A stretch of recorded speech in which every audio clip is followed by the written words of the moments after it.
Good morning, everyone. It's the end of the week at City Hall, and each week, as you know, I try to bring you information about the things that have happened in the week that's passed and information about what's going on in the week to come, as well as what's going on around the city. A couple of things I wanted to discuss with you this morning. First, February is Black History Month, so happy Black History Month to everyone.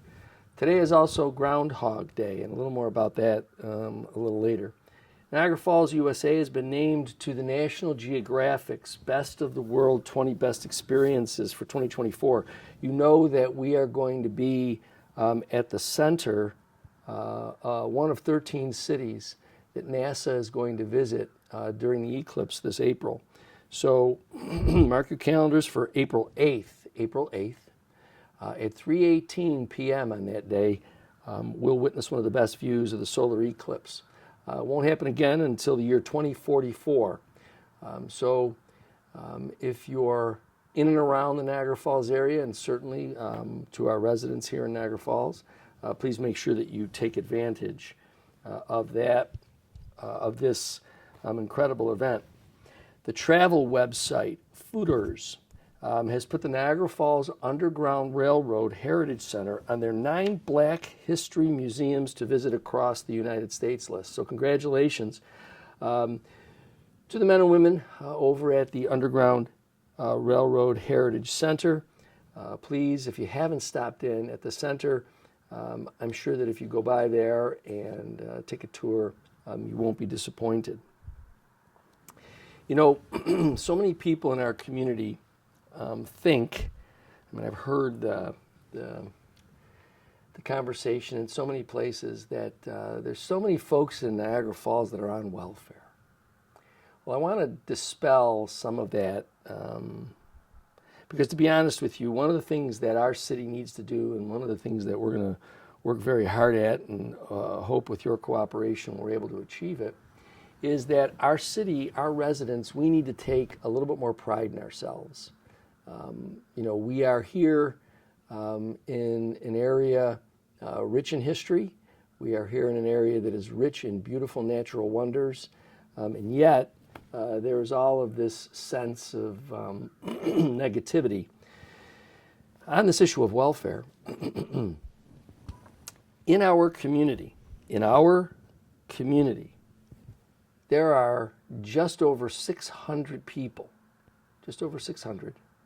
who are receiving full welfare benefits. Now, there's nearly 50,000 people that live in this community. And so if you have just over 600 that are receiving full welfare benefits, that's hardly a community that is overrun by those who are receiving these benefits. What we do have is we have nearly 7,000, a little more than 7,000 people who are receiving supplemental nutrition benefits. Back in the days when I was younger, it was called food stamps. Today, people have EBT cards. Now, who is eligible for an EBT card? Well, senior citizens. If you're a senior citizen and you're receiving Social Security, or if your income is below a particular level, you're entitled to that. Now, who among us would want to tell the senior citizens that they should not get food assistance, that we would prefer that they eat whatever they could find, or worse, not eat? So those are some of the people who benefit from SNAP benefits. Who else? You've heard me say over and over again, we have 10,000 people who work in the hospitality industry. And every November, 1/3 to 1/2 of them get laid off. 4,000 people on average every year.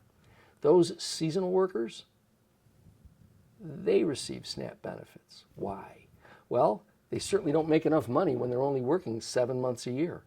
So now you can understand, I hope, the reason why we are pushing for downtown indoor venues, so that we can grow the hospitality industry into a full year industry. On that note, many of you, I'm sure, like me, have fond memories of the old convention center. whether you were there for a pageant or for a concert, whether you were there for some other event. Maybe you were there in 1984 when Niagara University stunned an undefeated St. John's University in basketball. Undefeated, top ranked, and Niagara did it. It was in December of 1984. Maybe you were there, maybe you remember it. I know I was there. It was an amazing day of basketball. So what we're looking for, this convention center, which opened in 1974, left many memories for many people who had the opportunity to enjoy acts like Elvis Presley and Frank Sinatra, who performed, or again, as I indicated, college basketball games, monster trucks, pro wrestling, beauty pageants. There was something for everyone at the Niagara Falls Convention Center. But what I want to do is I really want to hear from you. I want to hear those exciting, fond memories that you have of our convention center. If you have them, I'm going to give you an email address, and I'd like you to email me your fond memories about the convention center, your favorite fun times there. The email is conventioncentermemories@yahoo.com. Email our office at that email address, your fond memories of the convention center. And each time I give my weekly address, I'll try to read some of them so that we can share together some of the fun that we had downtown. We'll also put the email address up on our city Facebook page and put it out on our text alert system. So send us again your great, fun, nostalgic memories from our convention center. We're going to continue to work hard to bring an event center back downtown so that all of us can enjoy, again, those great, fun memories. Well, I told you earlier that today is Groundhog Day, so happy Groundhog Day to everyone. At about 7:25 this morning in Punxsutawney, Phil, the groundhog, predicted an early spring. Now, I don't know about you, but that kind of makes me feel good. I'm glad spring is going to be here quickly.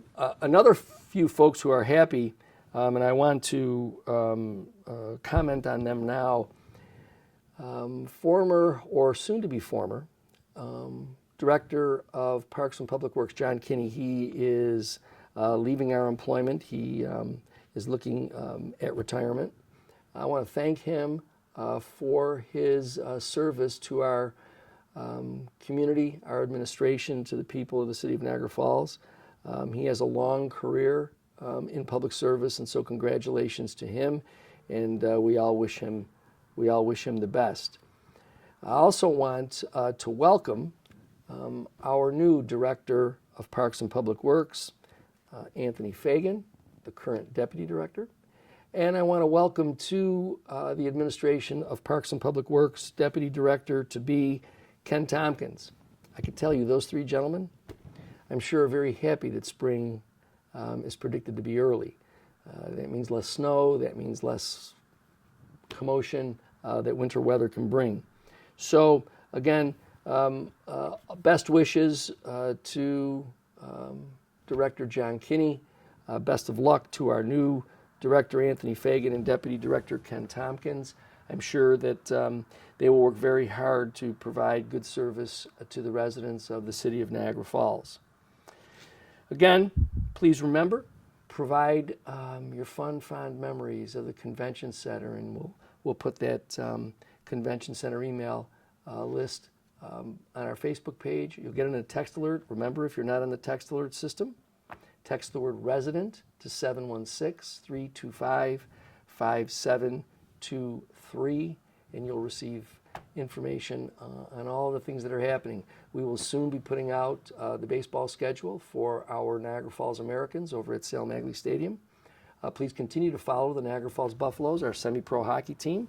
They are currently chasing first place, so get on out to the Hyde Park Ice Pavilion. We will put out their schedule again and make sure that you're aware of it. It's affordable, it's fun, it's good sports entertainment for the whole family. So let's get out there and support our local teams. Again, it is Black History Month. There will be a series, I'm sure, of various activities that will be going on. We'll provide information on all of them as soon as we receive it. And this weekend is supposed to be mild, so let's enjoy the mild weather while we have it. I think I've got my fingers crossed that the groundhog's really right, and we'll all enjoy an early spring. So until I see you again next week, please enjoy the weekend.